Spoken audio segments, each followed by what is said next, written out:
Hello दोस्तों, आज हम स्टार्ट कर रहे हैं जीएस पॉइंटर। फर्स्ट पार्ट है, इसमें हिस्ट्री है, लेकिन सबसे पहले हम प्राचीन और मध्यकालीन इतिहास को देखेंगे और इसे छोटे छोटे पार्ट्स में देखा जाएगा जिससे कि रिवीजन आसानी से हो सके। और इसमें वही सवाल हैं जो परीक्षा में पूछे गए हैं, तो ये परीक्षा के दृष्टिकोण से काफ़ी अच्छा है। तो आइए स्टार्ट करते हैं। प्राचीन भारत का इतिहास है इसमें और पाषाण काल से शुरुआत है। तो जैसे पूछ रहा है इसमें कि पहला है, नोट्स हम पढ़ लेते हैं साथ में। रॉबर्ट ब्रूसफुट थे एक। पूछ रहा है कि जो रॉबर्ट ब्रूसफुट हैं वो क्या थे, तो भूगर्भ वैज्ञानिक पुरातत्वविद थे। भूगर्भ वैज्ञानिक पुरातत्वविद थे। नेक्स्ट है, भारतीय प्राग इतिहास का पिता कहा जाता है। तो किसे कहा जाता है? रॉबर्ट ब्रूसफुट को।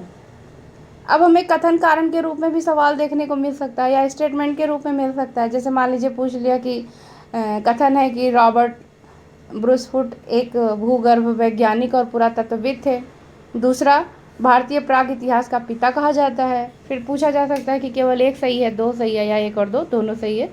तो इस तरह से सवाल इसमें पूछे जाते हैं।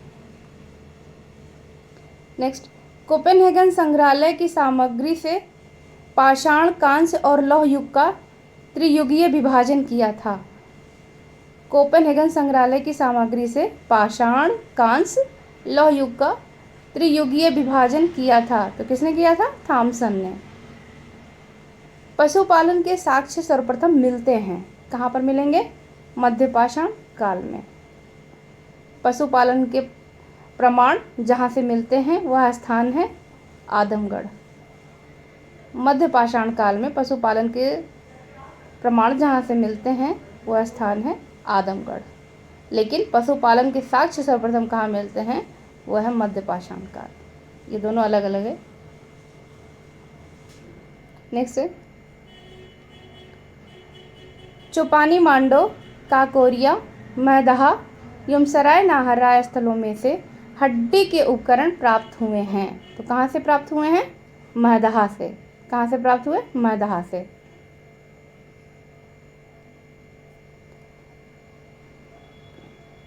हड्डी से निर्मित आभूषण, देखिए अगला है, हड्डी से निर्मित आभूषण भारत में मध्य पाषाण काल में कहाँ से प्राप्त हुए? तो मैदहा से। अगला पॉइंट है, एक ही कब्र से 3 मानव कंकाल मिले हैं। ये कहाँ से? दमदमा से। खाद्यान्नों की कृषि सर्वप्रथम प्रारंभ हुई थी। तो किस काल से? नवपाषाण काल में। मानव द्वारा सर्वप्रथम प्रयुक्त अनाज था जौ। भारतीय उपमहाद्वीप में कृषि में प्राचीनतम साक्ष्य प्राप्त हुए हैं। कहाँ से प्राप्त हुए हैं? लहुरा देव से। भारतीय उपमहाद्वीप में कृषि के प्राचीनतम साक्ष्य लहुरा देव से प्राप्त हुए हैं। पुरापाषाण युग, नवपाषाण युग, ताम्रपाषाण युग तथा लौह युग में से चालकोलिथिक युग किसे कहा जाता है? तो चालकोलिथिक युग जो है वो ताम्रपाषाण युग को कहा जाता है। यानी कि ऐसा युग जो तांबे और पत्थर से मिल करके औजार बनाए जाते थे या इस्तेमाल किया जाता था, तो उनको हम जो है चालकोलिथिक युग भी कहते हैं। आमरी, मेहरगढ़, कोटदीजी तथा कालीबंगा में से वह पूरा स्थल जहाँ से पाषाण संस्कृति से लेकर हड़प्पा सभ्यता तक के सांस्कृतिक अवशेष प्राप्त हुए हैं। आमरी, मेहरगढ़, कोटदीजी तथा कालीबंगा से वह पूरा स्थल जहाँ पे पाषाण काल संस्कृति से लेकर हड़प्पा सभ्यता तक के सांस्कृतिक अवशेष प्राप्त हुए हैं, वह स्थान कौन सा है? मेहरगढ़। मेहरगढ़ बहुत इंपॉर्टेंट है, जब तक पूछा जाता है। नौदा टोली का उत्खनन किसने करवाया था? एसडी सांकलिया ने। और यह नौदा टोली अवस्थित कहाँ है? तो मध्य प्रदेश में है। नौदा टोली कहाँ अवस्थित है? मध्य प्रदेश में।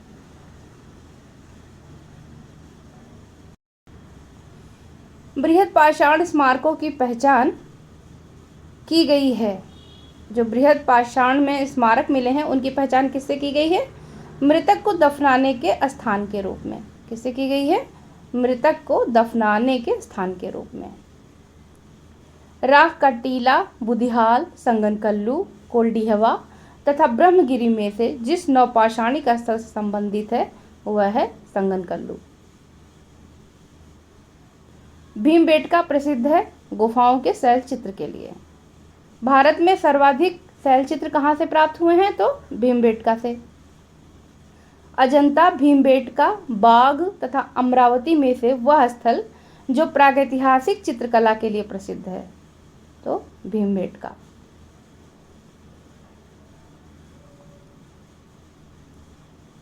भीमबेटका की गुफाएं स्थित हैं। अब पूछ रहा है कि जो भीमबेटका की गुफाएं हैं वो कहाँ स्थित हैं? तो अब्दुल्लागंज, रायसेन यानी कि मध्य प्रदेश में। गैरिक मृदभांड का नामकरण हुआ था हस्तिनापुर में। कब हुआ था? हस्तिनापुर में। ताम्रपाषाण काल में महाराष्ट्र के लोग मृतकों को घर के फर्श के नीचे दफनाते थे, तो उनकी दिशा कौन सी होती थी? उत्तर से दक्षिण की ओर। कहाँ पर? महाराष्ट्र में। मृतकों को घर के फर्श के नीचे दफनाते थे और दिशा पूछ लेगा तो उत्तर से दक्षिण की ओर। नेक्स्ट है ब्रह्मगिरी, बुर्जहोम, चिरान तथा मास्की में से वह स्थल जहाँ से मानव कंकाल के साथ कुत्ते के कंकाल के भी सावधान प्राप्त हुए हैं, तो वह कहाँ है? बुर्जहोम है। बुर्जहोम में मानव के साथ साथ कुत्ते का कंकाल भी मिलता है। बुर्जहोम, कोलीडीहवा, ब्रह्मगिरी एवं संगनकल्लू में से गर्त आवास के साक्ष्य कहाँ से प्राप्त हुए हैं? तो अभी हम लोगों ने जाना बुर्जहोम से। विंध्य क्षेत्र का वह शिलाश्रय जहाँ से सर्वाधिक मानव कंकाल मिले हैं, कौन सा क्षेत्र है? विंध्य क्षेत्र है। और क्या मिला है? सर्वाधिक मानव कंकाल। तो ये कहाँ है? लेखैया। भारतीय पुरातत्व सर्वेक्षण संस्कृति पर्यटन विज्ञान और प्रौद्योगिकी तथा मानव संसाधन विकास विभागों मंत्रालयों में से संलग्न कार्यालय है, तो संस्कृति मंत्रालय का। भारतीय पुरातत्व सर्वेक्षण के प्रथम महानिदेशक थे, कौन थे? John Marshall. ये इंपॉर्टेंट है, ये बहुत ज़्यादा इंपॉर्टेंट है, जब तब आता रहता है। राष्ट्रीय मानव संग्रहालय कहाँ स्थित है? तो भोपाल में। कहाँ स्थित है? भोपाल में है।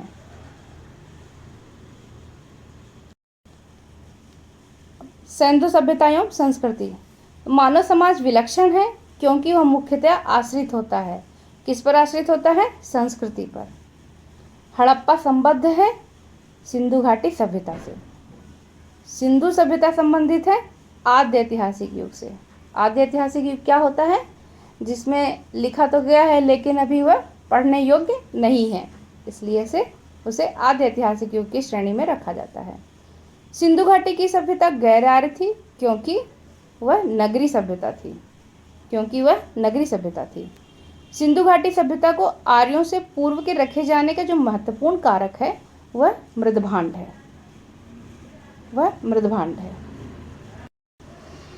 सिंधु घाटी सभ्यता को आर्यों से पूर्व रखे जाने का कारक हम लोगों ने जान लिया, मृदभांड है। सिंधु घाटी सांस्कृतिक वैदिक सभ्यता से भिन्न थी क्योंकि इसके पास विकसित शहरी जीवन की सुविधाएं थी, इसके पास चित्रलिखित लिपि थी और इसके पास लोहे और रक्षा शास्त्रों के ज्ञान का अभाव था। हड़प्पा संस्कृति की जानकारी का प्रमुख स्रोत क्या है? तो पुरातात्विक खुदाई। हड़प्पा सभ्यता की उत्पत्ति के संदर्भ में सही सुमेलित है, तो EJ H मैके हैं, इन्होंने सुमेर से लोगों का पलायन बताया था। मार्टिमर व्हीलर, पश्चिमी एशिया से सभ्यता के विचार का प्रवसन। अमलनंदा घोष ने बताया है, अमलनंदा घोष, हड़प्पा सभ्यता का उद्भव पूर्व हड़प्पा सभ्यता की परिपक्वता के परिणाम स्वरूप हुआ था। क्या बताया? कि हड़प्पा सभ्यता का उद्भव पूर्व हड़प्पा सभ्यता की परिपक्वता के परिणाम स्वरूप हुआ है। भारत में चांदी के उपलब्ध प्राचीनतम साक्ष्य कहाँ से मिले? हड़प्पा संस्कृति से मिले हैं। कहाँ से मिले हैं? हड़प्पा संस्कृति से। हड़प्पा में मिट्टी के बर्तनों का सामान्यतः उपयोग हुआ है, वह किस रंग के हैं? लाल रंग का। मूर्ति पूजा का आरंभ कहाँ से माना जाता है? पूर्व आर्य सभ्यता से। गाय, हाथी, गैंडा तथा बाघ पशुओं में से वह जिसका हड़प्पा संस्कृति में पाई गई टेराकोटा कलाकृतियों में निरूपण नहीं हुआ है वह कौन था? गाय। गाय का निरूपण नहीं हुआ है। अब देखिए ये प्राचीन स्थल है और यह पुरातात्विक खोज है। लोथल कहाँ है? यह एक गोदीवाड़ा है। कालीबंगा जुता हुआ खेत। धौलावीरा हड़प्पन लिपि के बड़े आकार के 10 चिन्हों वाला एक शिलालेख। और बनवाली पक्की मिट्टी की बनी हुई हल्की प्रतिकृति। आपको ये स्थान पता होंगे कि इनकी अवस्थिति कहाँ है, और यदि नहीं पता है तो इन पर ध्यान दीजिएगा, क्योंकि कभी कभी जैसे लोथल दे देगा और यहाँ पर गुजरात दे देगा या कालीबंगा दे देगा, तो आपको पता होना चाहिए कि लोथल जो गोदी है वो कहाँ की थी? गुजरात की है।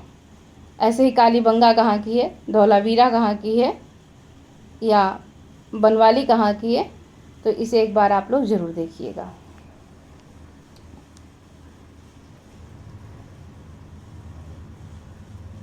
नेक्स्ट है, फिर से पूछ रहा है कि सुमेलित है, यहाँ पे स्थल है और यहाँ पर नदियाँ हैं। तो हड़प्पा किस नदी के किनारे है? रावी। हस्तिनापुर गंगा। नागार्जुन कोंडा कृष्णा। पैठन गोदावरी। फिर से देख लीजिए, हड़प्पा रावी, हस्तिनापुर गंगा, नागार्जुन कोंडा कृष्णा और पैठन गोदावरी में। सही सुमेलन है हड़प्पा रावी, कालीबंगा घग्गर नदी के तट पे है, लोथल भोगवा नदी के तट पर और रोपण सतलज नदी के तट पर बसा हुआ था। सिंधु सभ्यता के बारे में सत्य कथन है, चूंकि इसमें सभी सत्य कथन ही है। नगरों में नालियों की सुदृढ़ व्यवस्था थी, व्यापार और वाणिज्य उन्नत दशा में था, एवं मातृ देवी की उपासना की जाती थी। कभी कभी पूछ लेता है कि हड़प्पा सभ्यता मात्र सत्तात्मक थी, स्टेटमेंट दे देगा, तो यहीं से इस बात का अंदाज़ा लगाया जाता है। सिंधु घाटी सभ्यता जानी जाती है तो अपने नगर नियोजन के लिए, मोहनजोदड़ो और हड़प्पा के लिए, साथ ही अपने कृषि संबंधी कार्य के लिए और अपने उद्योगों के लिए। चूँकि सिंधु सभ्यता पूरी तरह से नगरीय थी, इसलिए से हम उसे कह सकते हैं कि ये स्मार्ट शहर जिसकी आज कल्पना की जा रही है, आप सिंधु सभ्यता को वहाँ से जोड़ सकते हैं। नेक्स्ट है, आलमगीरपुर कहाँ पर है? उत्तर प्रदेश में। लोथल देखिए गुजरात, कालीबंगा राजस्थान, रोपड़ पंजाब। फिर से देख लीजिए, आलमगीरपुर उत्तर प्रदेश, लोथल गुजरात, कालीबंगा राजस्थान, रोपड़ पंजाब। आगे वही है, आलमगीर उत्तर प्रदेश, बनवाली हरियाणा, दायमाबाद महाराष्ट्र और राखीगढ़ी हरियाणा।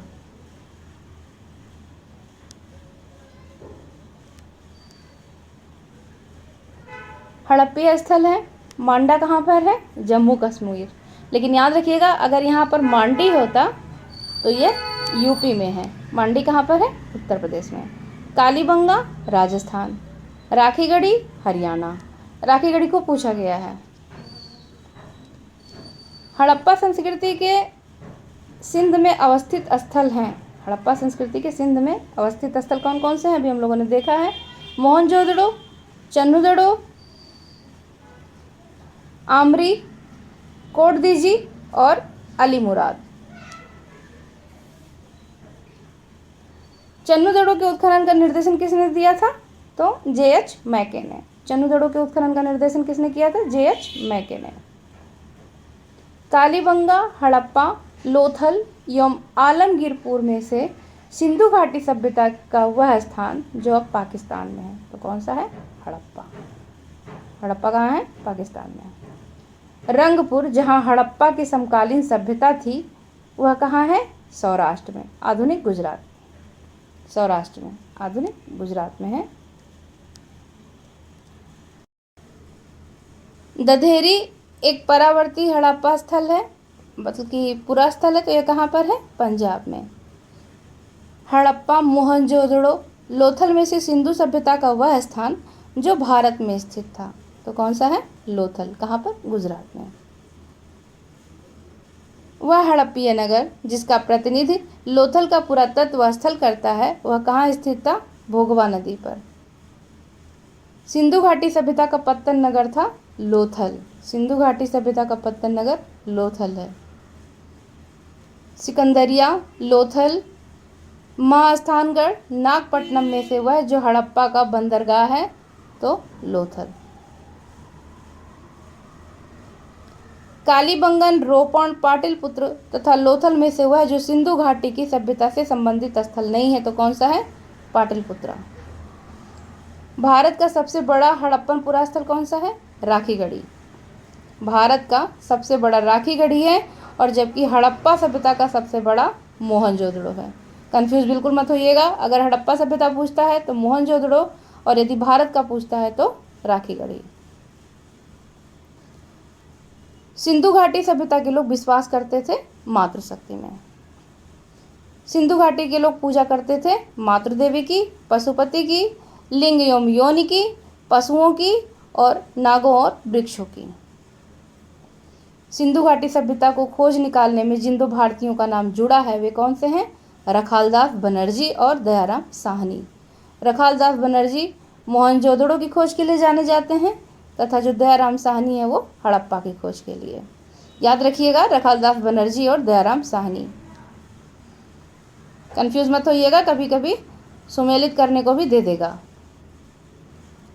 देखिए दे ही दिया। Harappa, Dayaram Sahni, Lothal, SR. Rao, Surkotada, JP Joshi, Dholavira, JP Joshi. Dholavira में एक नाम और आता है विष्ट जी का, अगर विष्ट रहता है तो भी सही आंसर होगा। हड़प्पा का उत्खनन करने वाले प्रथम पुरातत्वविद जो इसके महत्व को नहीं समझ पाए वो कौन थे? ए कनिंघम। सबसे पहले किसने इनका उत्खनन करवाया था हड़प्पा का? ए कनिंघम ने करवाया था, लेकिन इसके महत्व को नहीं समझा था। नेक्स्ट है RD. Banerjee, KN. Dikshit, MS. Vats तथा वी.ए. स्मिथ में से वह जो हड़प्पा और मोहनजोदड़ो के उत्खनन से संबंधित नहीं थे तो कौन है? वी.ए. स्मिथ। संबंधित नहीं थे, याद रखिएगा, नहीं कीवर्ड है ना, वी.ए. स्मिथ। सिंधु सभ्यता की विकसित अवस्था में हड़प्पा, कालीबंगा, लोथल तथा मोहनजोदड़ो में से वह स्थल जहाँ से घरों में कुओं के अवशेष मिले हैं तो वह कौन सा है? मोहनजोदड़ो। कुओं के अवशेष कहाँ से मिले? मोहनजोदड़ो से।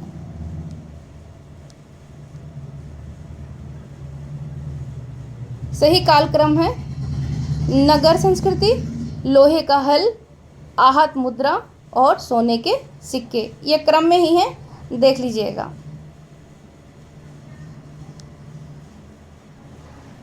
सर्वप्रथम मानव ने जिस धातु का उपयोग किया था वो कौन सा था? तांबा। हाथी दांत का पैमाना हड़प्पीय संदर्भ में कहाँ मिला? लोथल से। हड़प्पा कालीन स्थलों में अभी तक जिस धातु की प्राप्ति नहीं हुई वह कौन सी थी? लोहा। आलमगीरपुर, लोथल, मोहनजोदड़ो तथा बनवाली में से वह स्थल जो घग्गर तथा उसकी सहायक नदियों की घाटी में स्थित है वह कौन सी है? बनवाली। कौन सी है? बनवाली। सही कथन है मोहनजोदड़ो, हड़प्पा, रोपण एवं कालीबंगा सिंधु घाटी सभ्यता के प्रमुख स्थल हैं। हड़प्पा के लोगों ने सड़कों तथा नालियों के जाल के साथ नियोजित शहरों का विकास किया था। यह सही है। नेक्स्ट है मोहनजोदड़ो तथा हड़प्पा नगर अब विलुप्त हो गए हैं। बिल्कुल ठीक बात है, वह खुदाई के दौरान प्रकट हुए थे। यह भी बात सही है, लेकिन इन दोनों की व्याख्या नहीं सही है। बातें दोनों ठीक हैं, लेकिन ए और आर सही स्पष्टीकरण नहीं है। हड़प्पन संस्कृति के संदर्भ में शैलकृत स्थापत्य के प्रमाण कहाँ से मिले हैं? धौलावीरा से। धौलावीरा कहाँ है? गुजरात में। धौलावीरा जिस राज्य में है? गुजरात। वह हड़प्पीय नगर जो 3 भागों में विभक्त है, इस पर स्टार लगाइए, इंपॉर्टेंट सवाल है ये। धौलावीरा एक उन्नत जल प्रबंधन व्यवस्था का साक्ष्य प्राप्त हुआ है धौलावीरा से, इस पर भी स्टार होना ही चाहिए। कुंतासी, धौलावीरा, लोथल एवं कालीबंगा में से वह स्थल जहाँ से द्विशव संस्कार के प्रमाण मिले हैं। डबल बरियल है ना, तो लोथल और कालीबंगा। लोथल और कालीबंगा से। हड़प्पन स्थल सोनौली के अभी हाल फिलहाल में उस समय का करंट था उत्खननों में से प्राप्त हुआ था मानव समाधान। वस्त्रों के लिए कपास की खेती का आरंभ सबसे पहले किसने किया या कहाँ पर किया गया? भारत में। सिंधु घाटी सभ्यता के संदर्भ में सही कथन है तो यह एक प्रमुख लौकिक सभ्यता थी तथा उसमें धार्मिक तत्व यद्यपि उपस्थित था, वर्चस्वशाली नहीं था। उस काल में भारत में कपास से वस्त्र बनाए जाते थे। ये सब अलग अलग स्टेटमेंट हैं लेकिन सारी बातें सही हैं। सिंधु सभ्यता के संदर्भ में सही कथन है वे देवियों और देवताओं दोनों की पूजा करते थे। सिंधु घाटी सभ्यता से संबद्ध विख्यात वृषभ मुद्रा कहाँ से प्राप्त हुई थी? मोहनजोदड़ो से। ये जो वृषभ मुद्रा है यह बहुत बार पूछा गया है इसलिए इस सवाल को ध्यान दीजिएगा एक बार। वह पशु जिनका अंकन हड़प्पा संस्कृति की मोहरों पर नहीं मिलता है तो घोड़ा, गाय और ऊंट। जिस पशु के अवशेष सिंधु घाटी सभ्यता में प्राप्त नहीं हुए वह कौन सा है? शेर। मृण पट्टिका पर उत्कीर्ण सिंह युक्त देवता की कृति कहाँ से प्राप्त हुई है? कालीबंगा से। और कालीबंगा कहाँ पर है? देख लीजिएगा। वह सभ्यता जो नील नदी के तट पर पनपी थी, मिस्र की सभ्यता। माया, एज़टेक, मुइज़्का, इंका सभ्यताओं का उत्तर से दक्षिण का सही क्रम है। एज़टेक, माया, मुइज़्का, इंका। लेखन कला की उचित प्रणाली विकसित करने वाली प्राचीन सभ्यता कौन सी थी? सुमेरिया। लेखन कला की उचित प्रणाली जो विकसित हुई थी वह सर्वप्रथम सुमेरियनों के द्वारा की गई थी। ये पूछा गया है। आज के भाग में बस इतना ही और इसके आगे वैदिक सभ्यता शुरू हो जाएगी तो उसको हम बाद में करेंगे। तो पढ़ते रहिए, रिवीजन करते रहिए, बहुत ज़रूरी है। धन्यवाद।